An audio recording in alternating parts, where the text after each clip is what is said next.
পাঁচই অগ্রহায়ণ রবীন্দ্রানুসারী কবিগোষ্ঠীর অন্যতম কবি কবি করুণানিধান বন্দ্যোপাধ্যায়ের জন্মদিন। 1284 বঙ্গাব্দের 5ই অগ্রহায়ণ সোমবার, ইংরাজি 1877 খ্রিস্টাব্দের 19শে নভেম্বর করুণানিধান বন্দ্যোপাধ্যায় নদিয়া জেলার শান্তিপুরে মাতুলালয়ে জন্মগ্রহণ করেন। সেদিন ছিল শুক্লা চতুর্দশী, রাস পূর্ণিমার আগের দিন। এদিন ছিল তার 143তম জন্মদিবস। পিতার নাম নৃসিংহচন্দ্র বন্দ্যোপাধ্যায়। বন্দ্যোপাধ্যায় পরিবারের পৈতৃক বাসস্থান ছিল হুগলি জেলার গুপ্তিপাড়া গ্রামে। রবীন্দ্র সমকালের কবি করুণানিধান বন্দ্যোপাধ্যায়ের কাব্যে বিশেষভাবে রবীন্দ্র অনুসরণ প্রত্যক্ষ করা যায়। রবীন্দ্রনাথকে তিনি তার কবিতা নিবেদন করেছেন এইভাবে: নিত্য করি অবগাহন পুণ্য তব কাব্য প্রয়োগ স্রোতে, সহস্র দল সহস্র রূপ তোমার মানস লোকে, তপ ফলে বহাও বেনি দ্রবীভূত সূর্যকান্তি হতে, ভগীরথের শঙ্খধ্বনি শোনায় তোমার শ্লোক, সরস্বতীর অমর তনয় বারে বারে প্রমাণ করি পায়।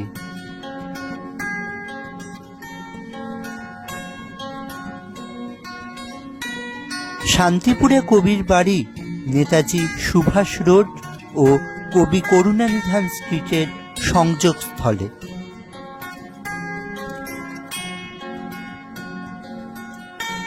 পাঁচই অগ্রহায়ণ বিশিষ্ট কবি কবি করুণানিধান বন্দ্যোপাধ্যায়ের জন্মদিন। আমরা এখন উপস্থিত আছি কবি করুণানিধান বন্দ্যোপাধ্যায়ের বাড়ির সামনে। এখানেই কবি থাকতেন। আমরা দেখতে পাচ্ছি যে কবির একটি মূর্তি এখানে আছে, তো সেখানেও লেখা আছে যে এইখানে কবি করুণানিধান থাকিতেন।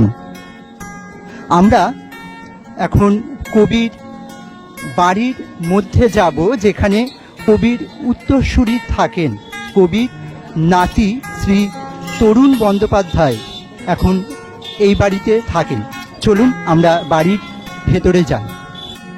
আমরা এখন উপস্থিত আছি রবীন্দ্র বলয়ের অন্যতম কবি কবি করুণানিধান বন্দ্যোপাধ্যায়ের বাড়িতে। পাঁচই অগ্রহায়ণ কবির জন্মদিন। আমরা কথা বলবো কবির নাতি শ্রী তরুণ বন্দ্যোপাধ্যায়ের সঙ্গে। আচ্ছা তরুণবাবু, আপনি কি করেন? আমি কলকাতা মিউনিসিপ্যাল কর্পোরেশনে সার্ভিস করতাম, এখন রিটায়ার, জানুয়ারিতে হয়েছি। কবিকে নিয়ে বর্তমানে গবেষণার জন্য কেউ কি আসেন বা অন্যান্য কেউ কি আপনাদের সাথে এখন যোগাযোগ রাখেন? না, ইদানিং কোনো যোগাযোগ কেউ রাখে না। আগে দু একজন আসতো, তারপর আর কোনো খবর নেই। কবির জন্য শান্তিপুরে কি কিছু হয়েছে বলে আপনার মনে হয়, নাকি আরো কিছু হওয়া প্রয়োজন? না, কিছুই হয়নি। গত 40 বছরে আমি দেখেছি, আর আগামী দিনে যদি হয় সেটা খুবই ভালো কথা। আচ্ছা, আপনারা কি চান, যে কি প্রয়োজন এখনো কবি করুণানিধান বন্দ্যোপাধ্যায়ের জন্য কি কি হওয়া দরকার, যেটা এখনো পর্যন্ত হয়নি? আপনারা চান কি? আমরা কবিকে নিয়ে একটু হোক, এই যেটা বলে নানা রকম একটু অনুষ্ঠান, তারপর কবির বাড়িটা একটু সরকার থেকে যদি দেখে, যেরকম অনেক জায়গায় হয় এইরকম। আপনারা কি কবির বই বা রচনার জন্য বা সরকার থেকে কোনো কি আর্থিক সহায়তা পান বা পেয়েছেন? না, কোনোদিনই পাইনি। আচ্ছা, অনেক ধন্যবাদ আপনাকে। আমরা দেখলাম যে কবির নাতি শ্রী তরুণ বন্দ্যোপাধ্যায় জানাচ্ছেন যে আরো কিছু হওয়া প্রয়োজন। কবির জন্য, এত বড় একজন শক্তিশালী কবি, রবীন্দ্র সমসাময়িক, রবীন্দ্র বলয়ের একজন কবি, তার জন্য আমাদের শান্তিপুরে আরো কিছু হওয়া প্রয়োজন।